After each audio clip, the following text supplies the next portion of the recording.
Everyone, hey, today we're working on the MR2. We just pulled the motor out of the MR2 last night, and we're gonna put the car back into its stock form for the sale. We're gonna sell the MR2. No! And I'm gonna end up selling off a bunch of the pieces of a lot of the high performance stuff I have and putting the car back to the stock. Got a phone call from a buddy of mine who is gonna sell his MR2, and we kind of have this club rule with some of us that if somebody decides to sell one, they, you know, like I had already told him, I wanted first right of refusal on his car because it's just a clean, super clean car. Never thought I would ever sell mine, but ironically, I think I'm going to sell my MR2 and purchase his instead. And to do that, we're going to gap this a little bit. I'm running out of money for the Xterras, which is why I'm doing all these other projects. So what I think I'm going to do is sell my car and use that money to help keep the development going on the Xterras. To pull that off, we're going to look for another shell or another MR2 that I can put the race engine in. So I'll sell mine, take the cash from that to help buy the new race car, and we'll just find something, a good condition, inexpensive MR2 that we can work with. And I'll put a little bit of that money into the Xterras to get those rolling, and then hopefully early next year I'll be able to make the gap and pay for his. So, wow. Never thought I'd do that. Just got back to the shop, dropped off some cool stuff. Went to Collins, got a whole bunch of the stuff that I have had over there for, might be actually a year, maybe longer now. Cleaned out his garage, brought a bunch of this stuff back, and actually met up with Brett and came home with the goods of the HKS dual dragger. All our OEM struts. We're going to put these back in the MR2 because we're going on this theory that if I go back to as close to stock as possible, then we'll probably get the most value. We talked to Dan tonight. Dan is the guy who wants to buy my car and has the 93 normally aspirated hardtop MR2. So we really want to run that one long term as the race car.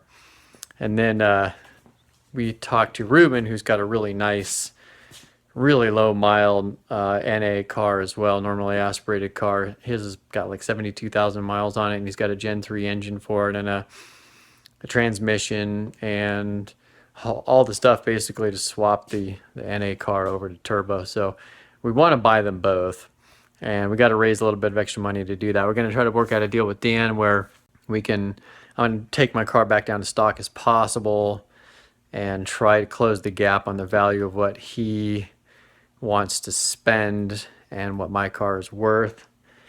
And we're going to try to make a compromise with him to see if maybe we can leave out a couple of the repairs that I probably need to do to mine. There's a dent in the right rear quarter. And, you know, if I can reduce my time into this, I kind of have to pull the engine anyway to get to the transmission that I want. There's a problem, I think it's in the clutch.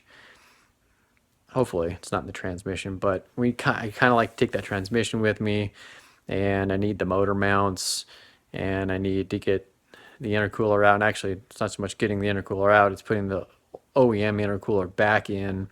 It's a real pain in the ass unless that motor's out. So we're gonna try to work a deal. We'll go through that tomorrow, figure out what that deal is gonna look like, and give Dan a call and see if we can make a deal. He's not in a rush. I'm kind of not in a rush. I may be able to come up with the $2,000 I need to pay Ruben for his car, which is sweet. I love this car. So this is the motor we just took out. That comes out of here. So what I do actually is raise the back end of the car up quite a ways, 32.5 inches to be exact. It's kind of a very specific system the way I do this. What we have here is the engine bay. What I'm actually going to do is take all the pieces off of this that are not stock, so all the performance stuff. You can see I took the downpipe off here. This is the back side of the turbo. This actually is the dirtiest this motor has ever been. Apparently, when you start driving these around as a daily driver, which wasn't really a daily driver, I think I put maybe 5,000 miles on the engine. Drove it a little bit more this year while I was testing some things and while I needed another car to drive because I took all the other ones apart. So the transmission is my special one. It's actually out of a 2001 Toyota Solara. I took the guts out of the Solara, which is actually a front wheel drive transmission, and I put all of them in the MR2 case. So it works rear wheel drive. It's got upgraded synchros, so it's a much nicer shift. So I'm going to take that out. And I'm actually having an issue with it anyway. I think the preload might not have been set correctly when I changed the differential to put an LSD in there. So I need to pull it apart anyway. It'll be a fun video when I document actually breaking the transmission down and replacing all those synchros, because that's a pretty wicked job. Oh, we just finished a long day of pulling a whole bunch of stuff off of the MR2. Took off my intercooler. This is my Burke exhaust system.